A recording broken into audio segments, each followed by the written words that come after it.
Alors aujourd'hui, on va parler de la croissance des bactéries. Mais attention, on oublie les cours de biologie un peu rébarbatifs. Non, ici on va imaginer ça comme un immense projet de construction à une échelle microscopique. Un projet où une seule brique, une seule cellule, a le pouvoir de bâtir une ville entière. Et tout, absolument tout, commence avec une idée d'une simplicité incroyable. 1 qui devient 2. C'est la règle fondamentale de toute construction bactérienne. Ce simple dédoublement, répété encore et encore et encore, c'est ça la clé de leur incroyable pouvoir de multiplication. On parle de croissance exponentielle. Bon, mais alors, comment ça se passe concrètement cette division?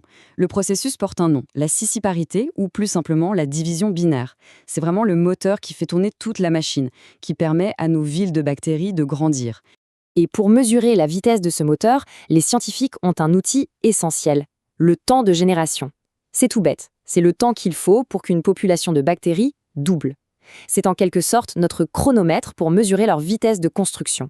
Et là, regardez bien, les vitesses peuvent être radicalement différentes. Une bactérie comme Escherichia coli, en labo, elle peut doubler en à peine 20 minutes. Maintenant, comparez ça à Mycobacterium tuberculosis, la bactérie responsable de la tuberculose. Elle, il lui faut des heures, parfois même des jours. Et ça explique tout. Ça explique pourquoi certaines infections sont fulgurantes et d'autres beaucoup, beaucoup plus lentes, plus insidieuses. Bien sûr, pour construire, il faut des matériaux. C'est logique. Le moteur le plus puissant du monde ne peut rien faire sans carburant et sans briques. Alors, de quoi nos petits constructeurs ont-ils besoin? C'est quoi leur recette secrète? Eh bien, la base, en fait, elle est assez simple. Il faut de l'eau, bien sûr, c'est la base de la vie. Ensuite, il faut une source d'énergie, le carburant pour faire tourner les machines cellulaires. Et enfin, des matériaux de construction, principalement du carbone et de l'azote, pour assembler les nouvelles cellules. Mais attention, c'est là que ça se corse. Toutes les bactéries ne sont pas logées à la même enseigne. Certaines, qu'on appelle les non-exigeantes, sont un peu comme des ouvriers de chantier pas très difficiles. Une cuisine de base leur suffit. Mais d'autres, les exigeantes, sont de vraies divas. Elles ont besoin d'ingrédients très spécifiques. C'est comme si elles exigeaient les services d'un restaurant gastronomique pour pouvoir travailler.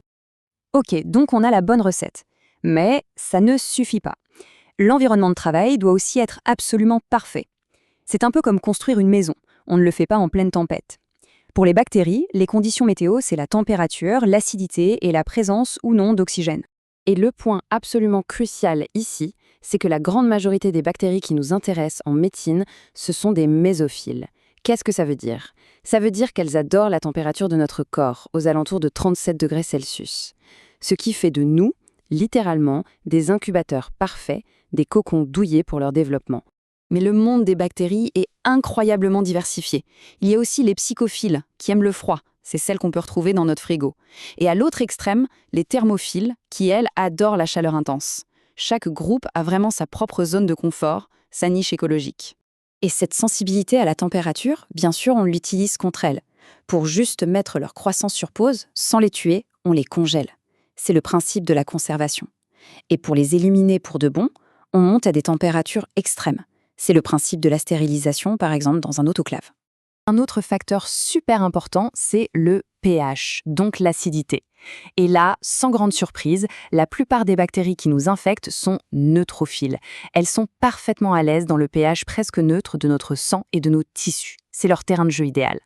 Et enfin, il y a la question de l'oxygène. La relation des bactéries à l'oxygène est assez complexe. Il y a les aérobies, qui en ont absolument besoin pour vivre, d'autres qui peuvent s'adapter, avec ou sans, et puis il y a les anaérobies strictes, pour qui l'oxygène est un véritable poison mortel. Bon, maintenant qu'on a vu toutes les règles du jeu, voyons comment on passe à la pratique. Comment les scientifiques, dans les labos, utilisent toutes ces connaissances pour faire pousser des bactéries et au final, comprendre ce qui nous rend malades. Alors, imaginons la scène. On prend quelques bactéries. On les met dans un petit bouillon de culture, un liquide qui contient absolument tout ce qu'elles aiment, et on met le tout à la température idéale. Qu'est-ce qui se passe? Eh bien, on observe une véritable petite pièce de théâtre en 5 actes. D'abord, une phase de latence, le temps de s'adapter au nouvel environnement. Puis, c'est l'explosion, la phase exponentielle, une croissance ultra rapide. Vient ensuite le ralentissement, car la nourriture commence à manquer. Puis, la phase stationnaire. Il y a autant de nouvelles bactéries qui naissent que de bactéries qui meurent. Et enfin, le déclin, quand la mort l'emporte.